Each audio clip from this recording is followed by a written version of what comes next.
Hello, everyone, and welcome to Sphere of Success, the podcast which looks at challenge and adversity, especially in business, and how we can make that into something which is positive and alchemize and make sure that we are taking decisions from a good place or a stable place rather than anxiety and distress, because the outcomes of those are never particularly good.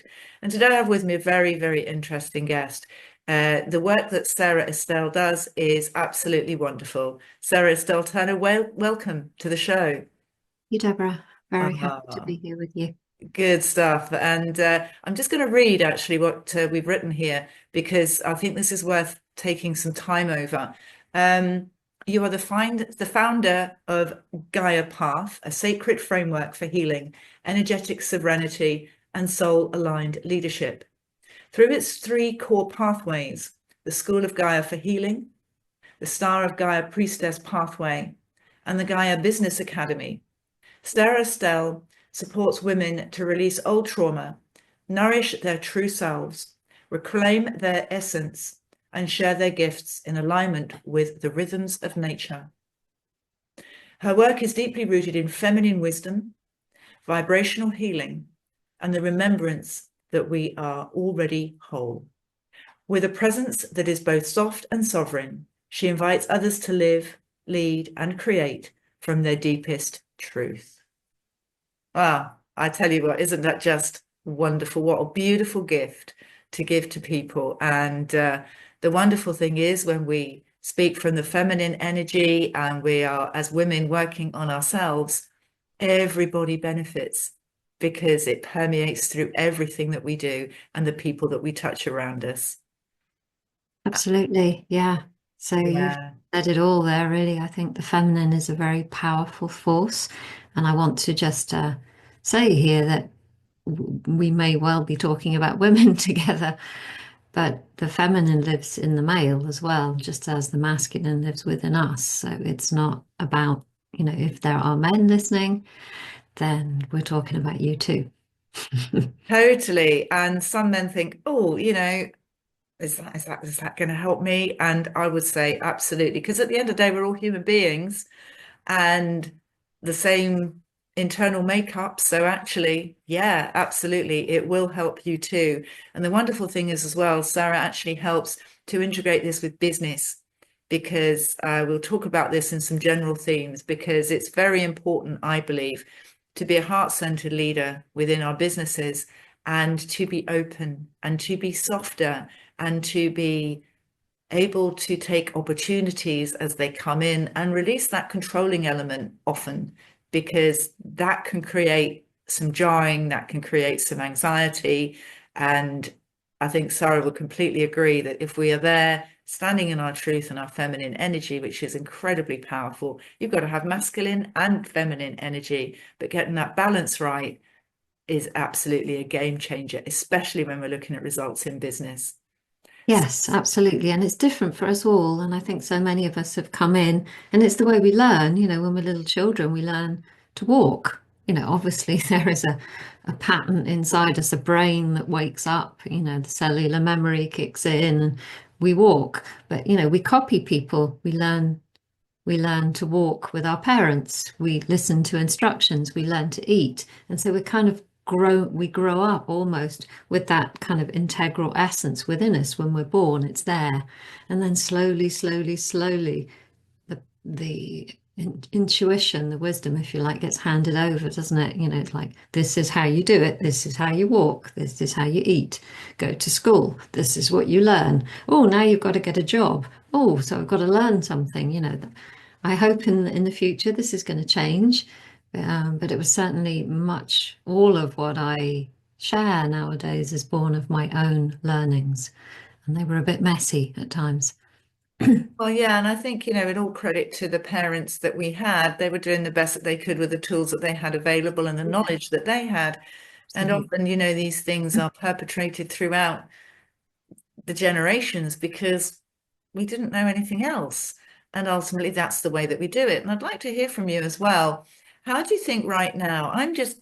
I get speaking to many people, and often when I get into the deeper than the superficial conversations, it's apparent that people are on some form of awakening journey. They're on some form of spiritual enlightenment, or even if they don't realize it, they're on this kind of pathway. Would you see that people having a groundswell of this? Because I see this a lot, and I just don't want to take it out of context. I'd like to hear what you think about this movement of inner wisdom, truth, intuition, getting back into this harmonious state with Gaia, our world, and our environment. I'd love your take on that.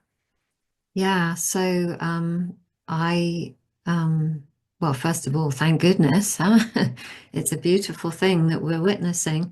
And I think those of us who've been on the kind of more healing path for a while are going, oh, good, oh, good. People are starting to understand me now, and I think that is one of the gifts, is that those of us doing the slightly on the edge stuff will be understood more easily over the coming years. But my understanding of this always comes back to astrology. Now, I'm not an astrologer, but I do work with the elements of nature and how it outpictures in the sky above us. And we're currently, the axis we're in right now as a collective is the Pisces Virgo axis, and Pisces is the spiritual being. So this axis began around the beginning of the year, depending on what kind of astrology you follow. But essentially, we're just like a few months in of 18 months of this spiritual opening, leaving behind the old fixed patterns of this is how you do it, into a more surrender space where we can all listen to the divine, whatever that means to us. We listen to our intuition, we let go. And I think many, many people, and I'm sure you're feeling it too, what used to work isn't working anymore. That thing. And so it's not necessarily that we're throwing the whole thing away, but we have to kind of like, align ourselves more. And any of the old patterns that we've been running, I've got plenty of them, and I'm working with that on the superficial and deep levels, but that we kind of like move towards this new version, which is more loving, which is more compassionate, which is more honoring of the individual, which is more honoring of the self. And I think, oh, whether or not I will see it in my lifetime, I don't know. I hope I do. But, in the next generation and the generations that can come are going to see, once this chaotic phase is over, and it's not over for a while yet, they're going to live in a much more loving, compassionate world. And that is my hope and my wish. And here to that. And yes, that did strike a chord, because I'm completely open, because this is why I wanted to start the podcast, to share my experience from my lived experience. And it took for me to have a nervous breakthrough to be able to see that the old ways of doing things, the controlling, the fear, the anger, the anxiety, Mhm. actually was not serving me. And it took a divine act to get me to where I didn't want to be around anymore, to be honest. And now I look back and I think, whoa, it was a blessing in a way, because it allowed me the opportunity to see through, and that's why I say it's the breakthrough, through the way in which I've been living and viewing the world. And now there's a complete shift, and I've changed on a cellular level. And people say, how can you do that? Well, our bodies die on a regular basis over time, and we renew ourselves. That's just the way that it is. And what's come back has got different programming, definitely, into the way in which I view the world and the people that I resonate with as well on this journey. And one of the things, though, that it took me was to that crisis point.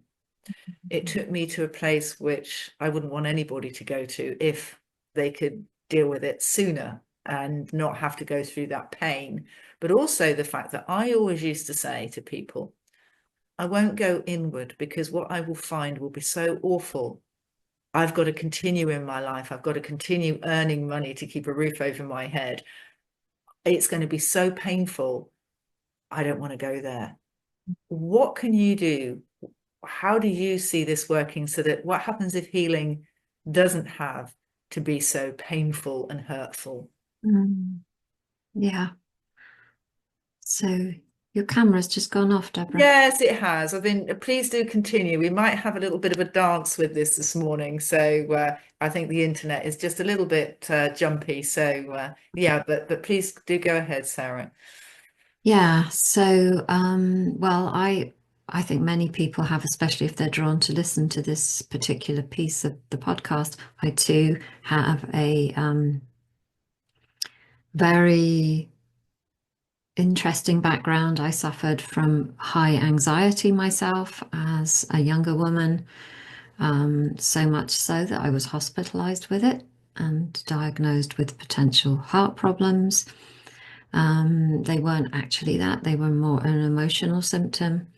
And so over the years, I've learned my healing journey actually took me to nature and her essences.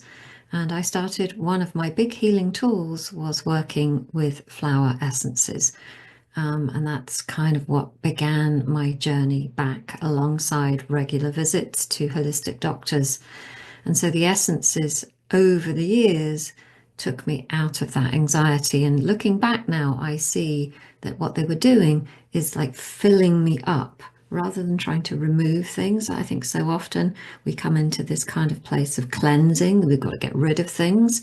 And sometimes we do, changing our diet or shifting our environment around us. We have to get rid of things. But this very yang notion that we have to push and strive and try to do it when we work with nature, and particularly her essences. And there are many ways to work with nature, by the way. We can just sit under trees and go for a walk in nature. That can also be a part of it.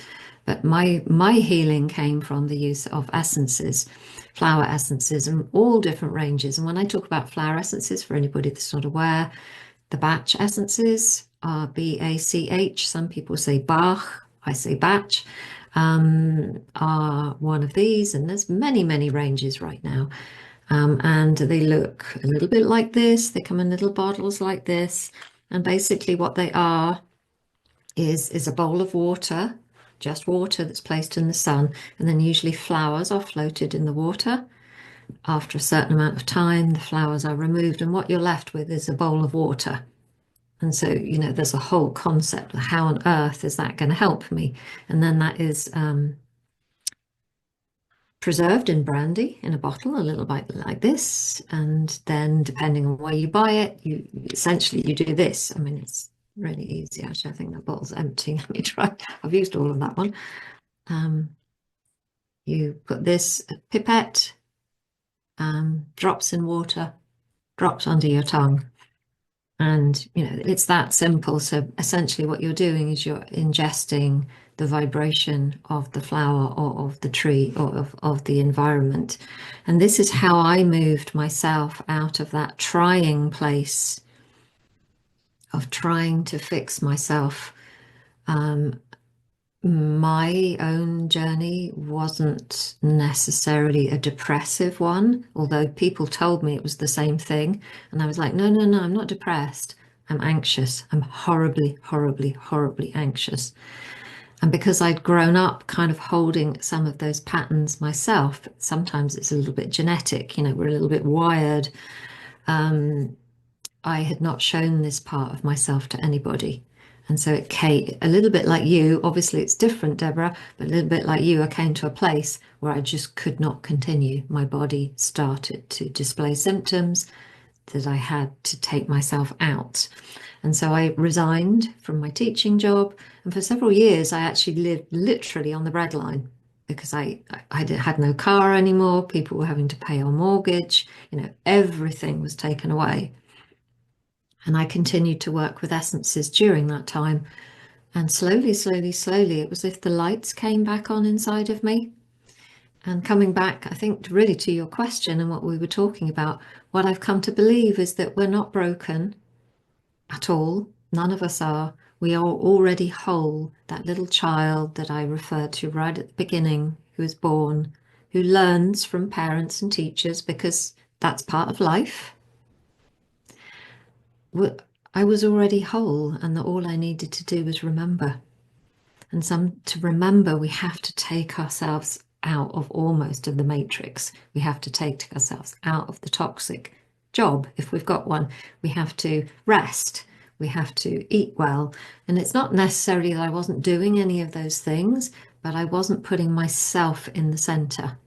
I wasn't really self-honoring. I was at the bottom of the pile, literally. And I still run those patterns a little bit today. And I have to be really conscious nowadays and go, no, no, no, you first, me first, me first, me first. And of course, in our modern world, that's often misunderstood as egoic. I was going to actually talk a bit about that because when I was putting myself first, I said to somebody, well, the person that's on the top of my list is me. And they went, oh, that's really selfish. Mhm. And I went, well, if I'm not true to myself and I'm not in there in my power, how can I be anything to anybody else?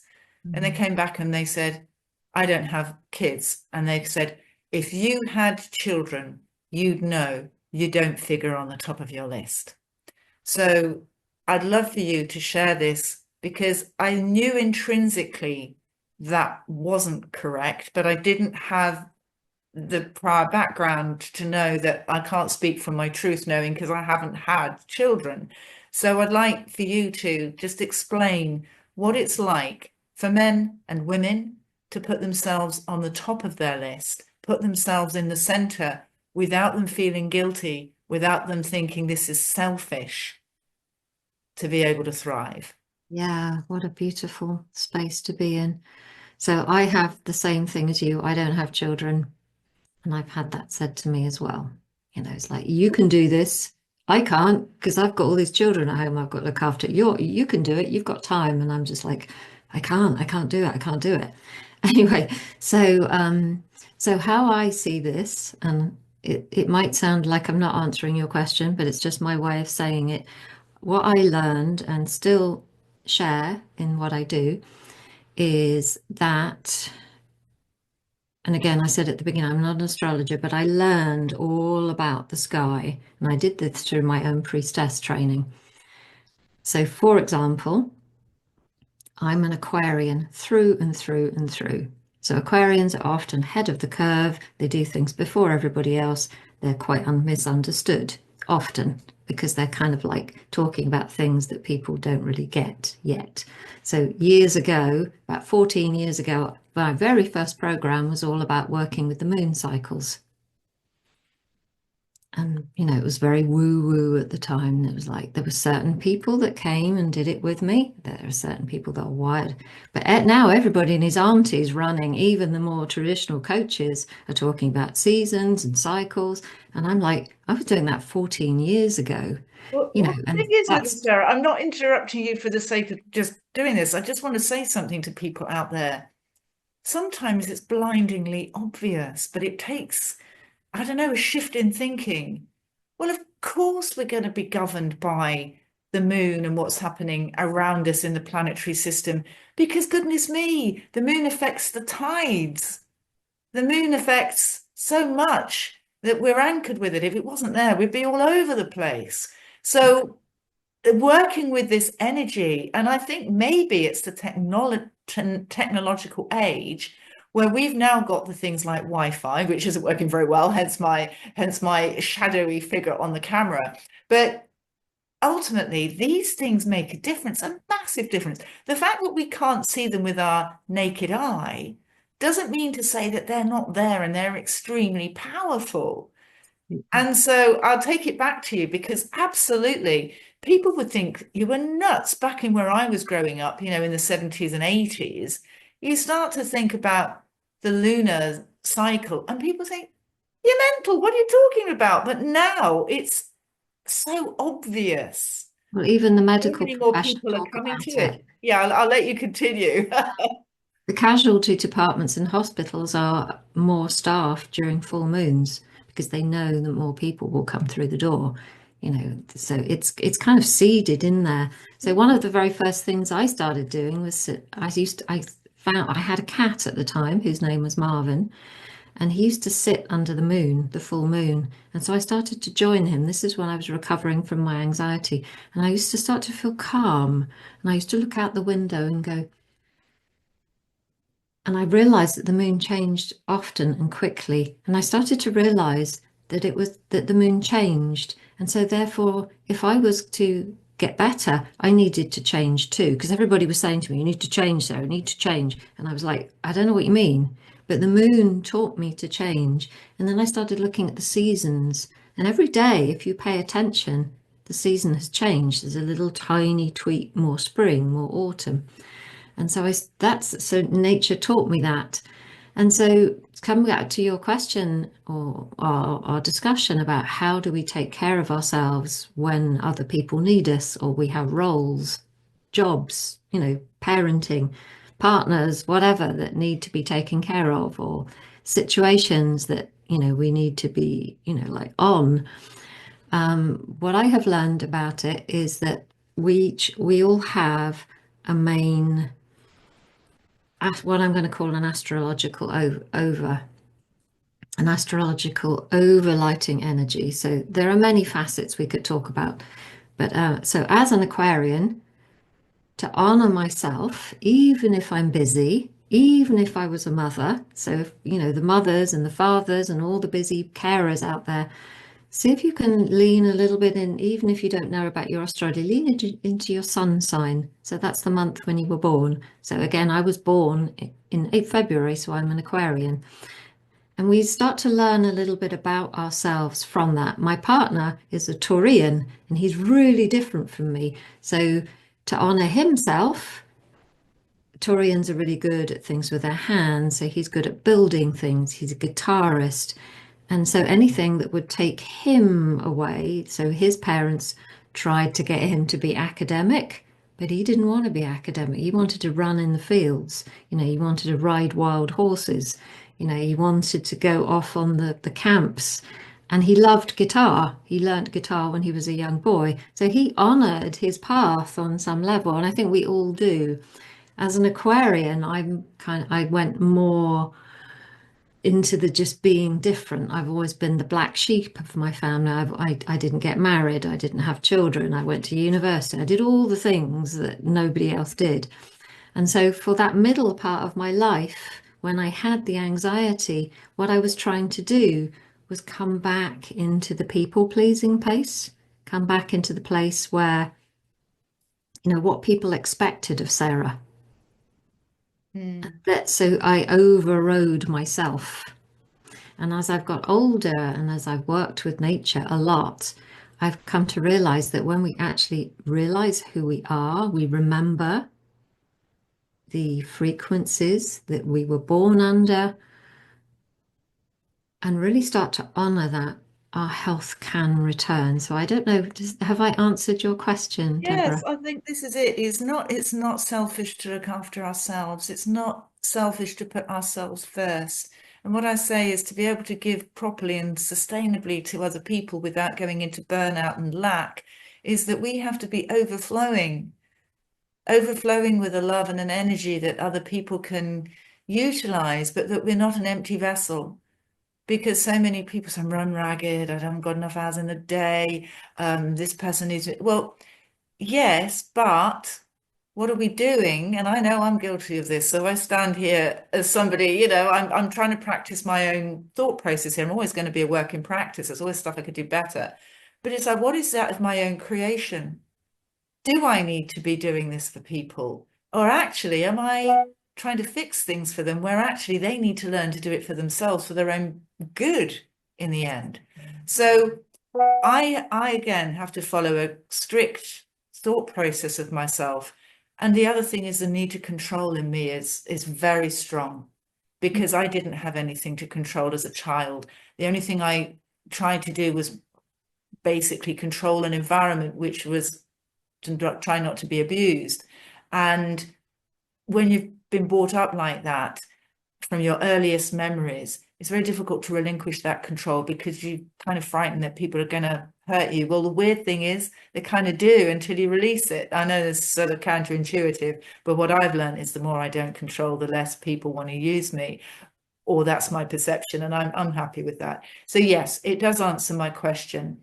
One Yeah, of it's yeah, about running that frequency that is us, our own. yes, We look at our passions, we look at what we love, and yes, we can eat, it's easy to say, when I was unwell, or before I knew I was so unwell, I was literally not eating properly, even though I knew how to eat. I wasn't resting properly. And so often the kind of more 3D things are not so easy to control when we're in depletion. It's very hard, I found, to take back control, not even the right word, to take back love of myself, to love yeah. myself enough to take care of myself. And I had to literally fall off big time to quieten myself enough, allowed myself to receive, allowed people to take care of me because I had been doing the opposite. Allow myself to be held by those who I loved. And it was at that point that I started filling myself up with, oh, this is who I am. This is the frequency of person that I am. This is the type of person. So I don't need to be like that. It's okay for them to be like that because that's their life journey, that's their soul journey, and that's what they're here to do and be. And that is the kind of work that I do myself every day, and I also help others do that as well. And it's kind of simpler than we think it is. If we turn to nature as our teacher, she's got everything. She shows us every year how to grow. The sap rises, the buds form, the flowers open, the fruit comes, and then it starts to close down. The sap begins to descend, and we rest.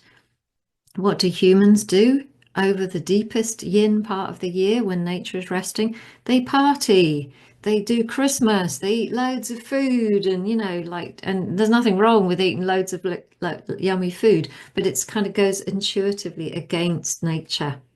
So if we just watch the moon, watch the seasons, watch the flowers, watch the trees, they're beautiful teachers, and we all have access to them. And I love the fact that you were talking about things, the ebb and flow of life. And one of the things I learned is that the leaves on the deciduous trees are actively pushed off. They are pushed off by the branch. And this, I think, is a metaphorical thing for us to say, shed those things that don't serve us. Because if the leaves stayed on the trees, they take a lot of moisture to be able to keep on there. And the tree would be nurturing something that would exhaust it. So Yeah. actually, shedding the stuff that doesn't serve us on a regular seasonal basis, I think is so important because it's like I know this is a strange analogy, but this morning I was descaling my kettle. Now I live the rock and roll lifestyle. Absolutely. So there am I, descaling my kettle. And I just thought, you know what, isn't this an interesting analogy? I love my cup of tea. I absolutely adore my cup of tea, especially red bush tea. I love it. And so I'm just thinking that that kettle acts as something which is producing something inevitably, which is really good. But over time, it's starting to scale up. Now, if I didn't do that, it would impair over time the whole workings of that Mhm. machine. So I'm like, so a bit of regular care, like you said, bit of daily, for me, it's weekly attention to make sure I see that build up. And then I go, oh, I'm going to get rid of that before it becomes an issue, before I think, oh, that kettle is beyond hope. Now I'm going to get another one, or it's not boiling properly, or what's coming out of the water has got all bits in it. And it's just that, you hate biting into lime scale. And I just thought, what a great metaphor for life in that we're doing great things. We're out there thinking that we're doing a great job in the world, but sometimes we neglect what's inside to actually keep working on that so that we remain as effective and efficient Mhm. as we are in our optimum state. And I don't know, I just wanted to share. People might be thinking, what on earth is she talking about? But for me, that analogy really quite worked quite well this morning. Really great example. Yeah. One of the things that I found out is that, in autumn, the trees, some trees have that beautiful red, orange, and everybody goes, oh my goodness, isn't it amazing? And it is amazing. What that is actually is the tree is pushing out toxins. The red and the orange and yellow colors are actually toxins.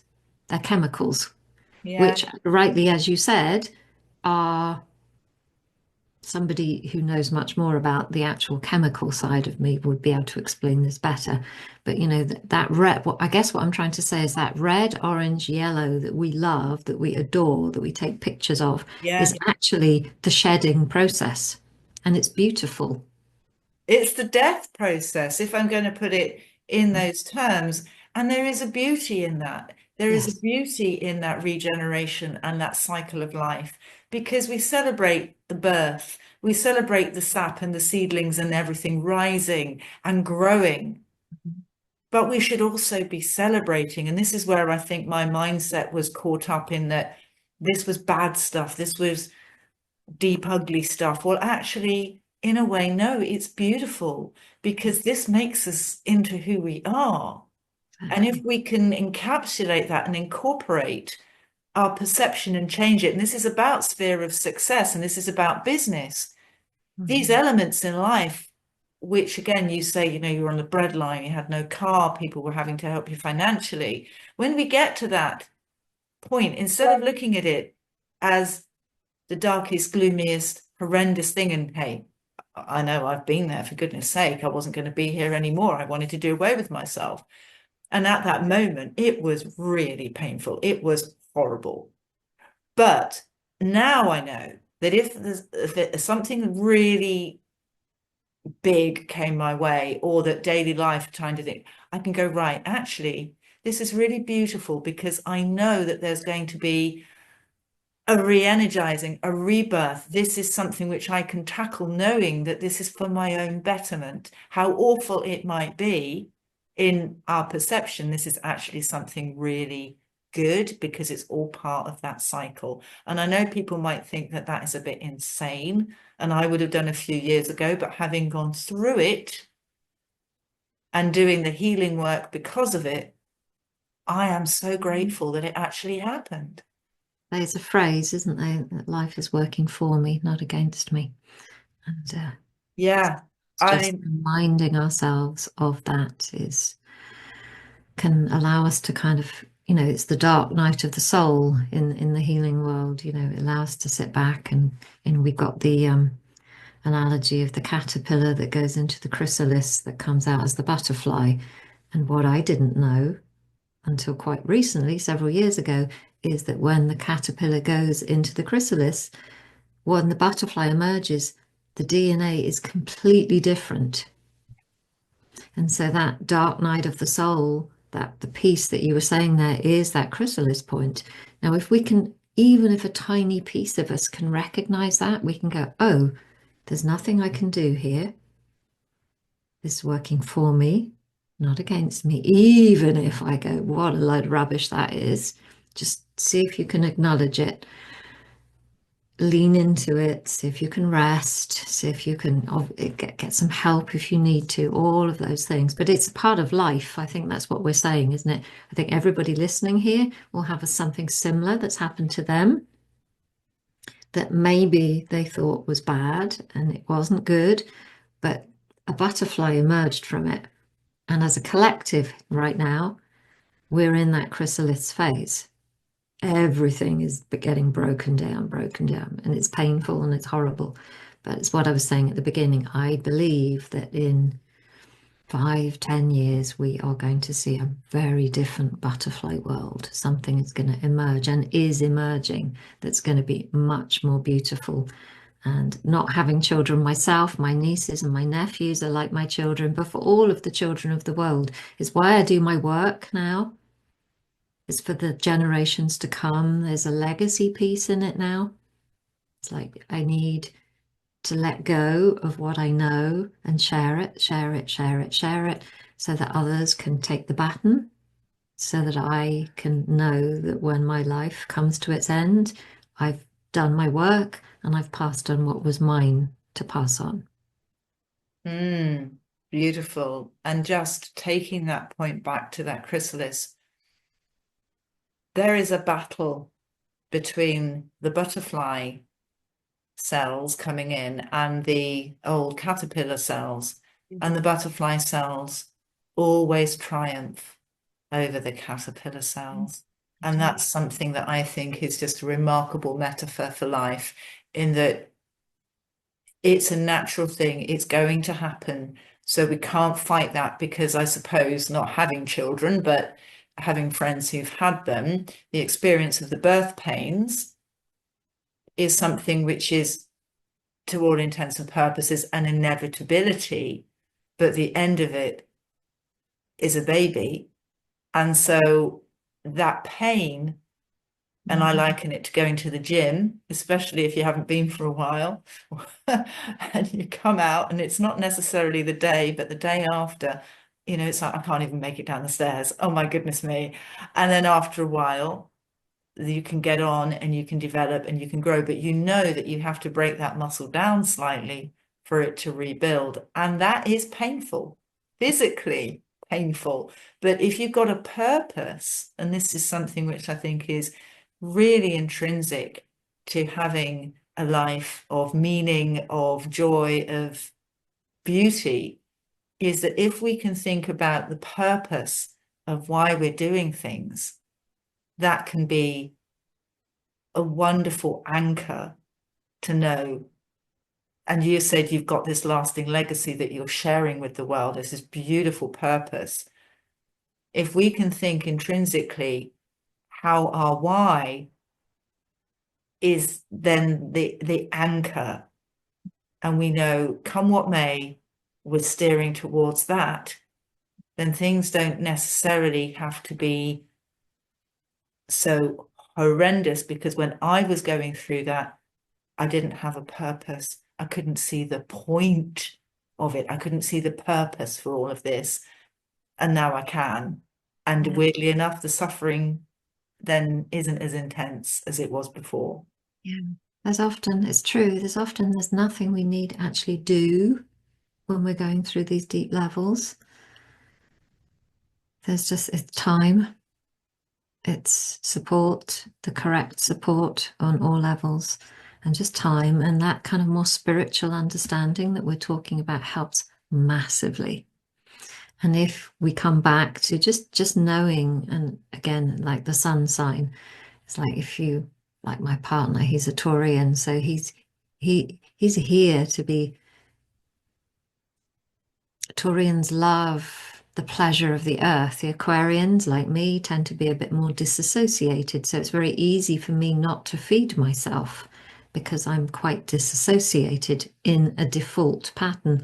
So we live in France. So Ian, my partner, he won't do it now because he knows we're recording this, but my clients often see him coming into my office and he'll bring me food and coffee. And I'll go, coffee's not very good for you, is it? And he'll go, just drink the coffee, because they're very pleasure loaded. Whereas, so if we just go back to that sun sign, it's very easy today for people to just look up, what are the characteristics of it? What kind of person are you? And just honor that beautifully, honor it. And if you are a business person, so use it for your own self-healing. For example, I have a lot of Cancer in my astrology as well. So that's the people-pleasing carer. And that's beautiful because it makes me a really loving mentor. However, and in my default, it means that I have no boundaries. And that is key in business as well. So there's just an example. And then when we know who we are, so for example, an Aquarian is here to change. They're revolutionaries, quite gentle revolutionaries in my case. So I know that it's my mission in business to revolutionize things, to change things up. And so for anybody listening, if you just take your sun sign, and if you're a business person, see how you can be that leader, be that, the visionary of what you hold, what you believe is true in the world. Hold it for what you stand for. Hold it for yourself. Hold it for those you love, your family. Hold it for your friends. Hold it for the world. And hold it as a truth in your business. And it's all already there. It's already inside of you. And you know what? One thing that I think is really interesting with that is things become less frictional. They become smoother. They become more organically doable. Things happen. Serendipity starts to occur. It's not that constant me against the world. There's that sense of flow and of organic moving forward and things happening. And I know and I'm conscious of the time. My goodness, Sarah, we could talk for a long time, and it would still be very useful and very valuable for the listeners. But one thing again is in business, I'd just like you to touch upon how in business we can be successful, but not to have that constant hustle, that constant striving that wears us out, that makes us forget to look after ourselves, that keeps us awake at night. What can you say a little bit towards that? Yeah, so I remember those times very well. So I think for me, I would come back to the yin and the yang, the light and the dark, the winter and the summer, the full moon and the new moon, and that there are times to work hard and maybe to hustle a bit. There's nothing wrong with a hustle, a good old hustle. There's nothing wrong with that. However, it's not, I was in default hustle, and understandably so, because there were many things that I didn't have, foundational things like food. And so it was kind of normal, well, not normal, understandable. I think when we truly become ourselves, and we don't have to have spiritual businesses to do this, we can have a very everyday business. I believe that some of the most powerful women on the planet are actually walking in the corporate worlds, and they can have, and some of my most favorite clients have been women who are not healers. They are women who hold 3D jobs, but they have a deep yearning for the yin inside of them. They have a yearning for nature. They have a yearning for softness. And so my big answer to that would be the more we become ourselves, the more we know who we are, what we stand for, what we love, what we loves us, is the yin forces at play. The birthing frequencies, the things that bring through. To me, the yin is the formless energy that comes through source. It's who I am. It's the essence that I run. And I don't mean flower essences by that. I mean my own Sara Estelle's essence that she had when she came onto this planet. That's always been inside of me. The more I know what that is, the more I can speak it out, the more I can run it without fear. And I have had and can still have quite a lot of what on earth is that kind of person going to think if I say that, because it's a bit out there, a lot of what I share. But whoever we are, the more we run it, those who are destined or who need your support as a business owner will find you, because there's a force that's called magnetism. Just like something gets pulled to the magnet, you will find, yes, you need to be visible, and yes, you need to do the marketing things. There has to be something out there. But I've had the most extraordinary experiences when I've thought, this isn't working. Oh my goodness, I'm a fraud, all the things. And I've surrendered into the process. The marketing was in place, the container was in place, the diary links were there, the payment was, oh my goodness, nobody's booking. I went out and took a walk into nature. I calmed myself. I spoke to the trees because I was actually advertising at the time my flower essence diploma. I said, look, guys, I've done everything I can. I'm handing it over to you now. Handing it over. I can't do any more. And I felt myself calm, calm, calm. Several hours later, I had 3 bookings in my calendar, and 2 of them went on to work with me.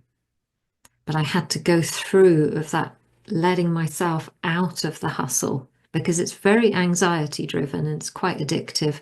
So my answer would be do your best always to just be yourself and allow that magnetic force to come into being, and the right people, your right clients will find you.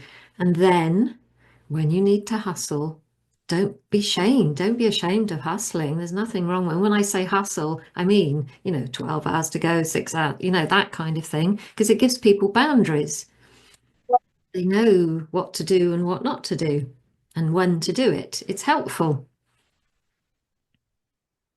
Well, I think this is great because, yes, there is a time for everything, but it's not going on to the one track the whole time. Because if you were just hugging trees and walking in nature, you wouldn't get any bookings. If you were flogging and flogging and flogging and flogging and flogging, you probably would, people would think, hang on, there's desperation there. I'm not getting involved with somebody Of who's the energy. desperate. Yeah, people feel. So it's that mixture, it's that holistic blending together of all the things that we need to do, because manifestation doesn't just happen because we sit on a mountaintop somewhere and will it into existence. We have to actually do something. Yes, And there's a often doing. we have to grow and do things that we think, this is pretty scary for me. And then we do them and we're rewarded for that in a ways in which is not just monetarily, but in all sorts of different ways.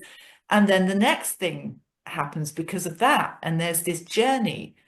And that's the beautiful thing is when you know that in business, you're treading that pathway, you're doing that journey, and you get that kind of dopamine hit when you know that something was aligned and it was meant to be. And I've realized I can't force anything into existence.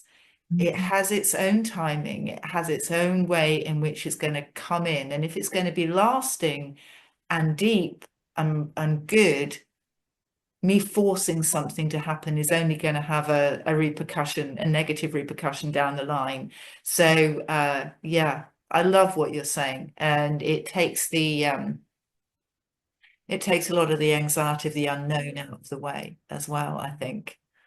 So Yeah, yeah, yeah. yeah, wonderful. Mm. So Sarah Stoll, you've been talking so beautifully about the practical element of what you do. This doesn't just become an esoteric thing. It actually has real practical elements to it, to help us in our lives, both in our personal, social, and also our business lives.